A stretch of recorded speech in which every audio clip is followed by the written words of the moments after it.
Kagabi, ako raw sa balay. The whole place was so quiet. Murag ako ra ang tao sa kalibutan atong nga oras. Sobra ang hangin sa gawas ug ang tingog sa mga dahon nga naglihok. Samtang naghigda ako sa my bed, nag-scroll ako sa TikTok, trying to make myself sleepy. Mga around midnight na siguro to. Then, suddenly, ay nikatok sa akong bintana. At first, para na ako mind. Sabi na ako, saka lang sa kahoy, or maybe iring sa gawas. Pero after a few seconds, balik na po og katok. This time, mas kusog na siya. Murag, nuyuan na jud.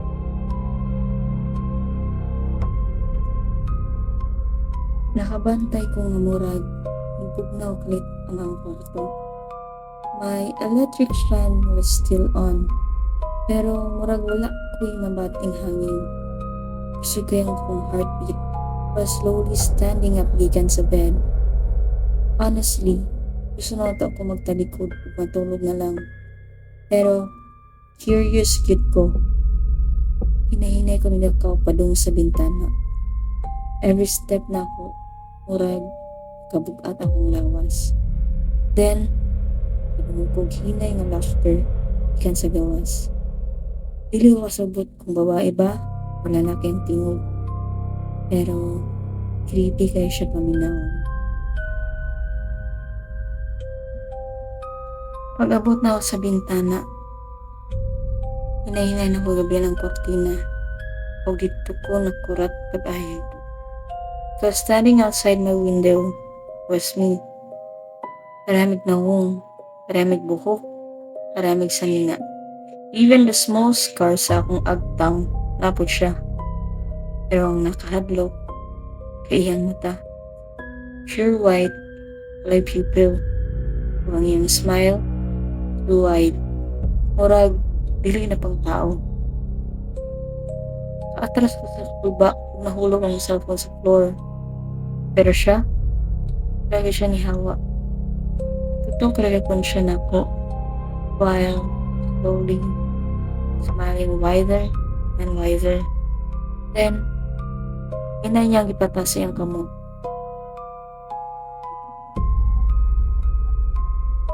O, nikatok na po siya sa bintana. Di regid ko nahadlok pag-ayo kay iyang mga tudlo. Taas kayo. O, murag basa sa lapok. Murag, dili na siya normal na tao. Then, suddenly, all the lights went out. Tibok balay ngit-ngit. Ang only light nga nabilin kay gikan sa gawas. Enough para makita gyapon iyang nawong na nagtutok ako. Then, I heard a whisper right beside my ear. Clear kaayo. Ayang pasud na. Nagkalit kog lingi sa akong likod. Pero walay tao.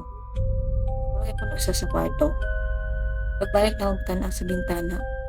Mas duol na siya kaysa ginina. Parag halos musulod na iyang nawong sa bildo. Karon, wala na siya nag-smile. Suko na iyang nawong.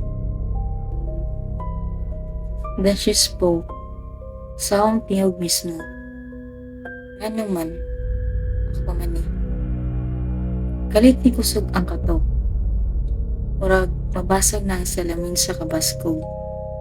Sugod panik ug nag-atras palayo sa bintana. Then, kadungog ko ug daghang footsteps atop sa mong balay. Murag nay nagkamang sa ibabaw. At the same time, nay mga tingog sa gawas nga nagkatawa. Daghan sila and they all sounded exactly like me. Pag-on balik sa suga, after a few seconds, everything becomes silent. Nawala na sa gawas. Pero pagtanaw na ko sa floor o sa bintana, naibasa footprints. Adulong sa sulod sa kwarto. Ikalit kog tanaw sa akong pultahan. Close gihapon siya. Wala man ang taylain way para makasulod sa kinsa. Pero ang footprints, klaro kayo magikan sa bintana padung sa kong bed. Then I realized something that made my whole body freeze. Ang footprints, bago pa, basa pagid kayo. Slowly, isa ka pang tanaw, gikan sa salog, kadung sa higdaanan. Ug dito, nakita na ko nga na isang man nga nagtindog sa corner sa akong kwarto. It was so dark to see the face clearly, pero kabalo ko na siya to. Kay mga nakita na ko ang iyang puti na mga mata. Nagtutok diretso na ko. I tried to scream, pero walay tingog ni gawa sa mga baba. Murag nawala akong tingog tungod sa kakulba. Hinahinay siya nilakaw, padulong na ako. Hindi na maliyang lakaw. Marag putol-putol ang lihok sa iyang lawas. Para siyang puppet ay gunitan o isig. Then, nakadungog ko og tingog gikan sa akong cellphone nga nasa floor. A notification sound. Hindagan akong mata padung sa screen. Ug nakarot ko, kinain yung message gikan sa unknown number. Pag-open ako, usara ka sentence ang naa. I'm already inside. Pagkawa na to, kalit ning ring ang cellphone.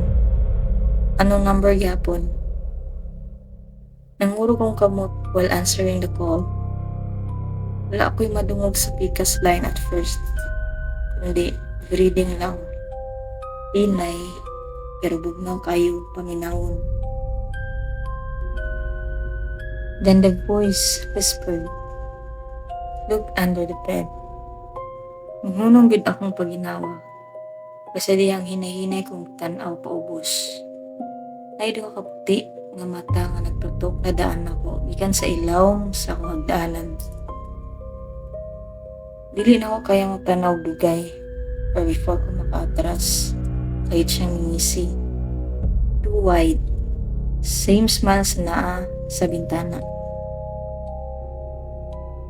Then, nakadungog ko og crackling sound gikan sa ilawom sa akong bed. Pag naibukog nga ginapik ko, nahihinay nga nigawa sa kusa kakamot. Ipis kayo, taas ang tublo, ug ang kuko, murag lumot na. Nagsugod kog hilak, crawling backward, palayo sa bed. Pero pagtanaw na ko sa akong likod, nahanap po siya dito. Itong nasa corner sa kwarto, doon na. I was trapped between the thing under my bed and the thing behind me. And suddenly, both of them started laughing. Parehag tingog, parehag naong, parehag smile. Naglabad akong ulo tungkol sa kakusog sa ilang katawa. Murag nag-echo ang tingog sa little kwarto. Ang dingding murag nagkurog, suga, skilbling. Then everything stopped. Complete silence.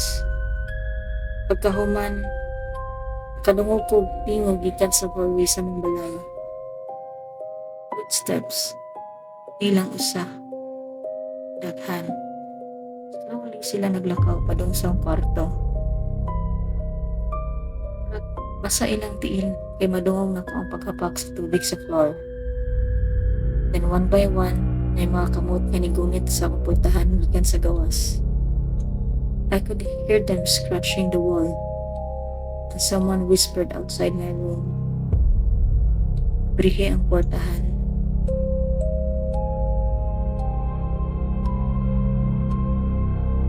Another voice followed, ablingi, then another one, and another, and another. All sounded exactly like me. Itanaw ko balik sa akong bintana. Ug dito nakita na ko, napuno na di ang gawas. Dozens of version of me. Nagtindog sa ulan. All smiling, all staring at me.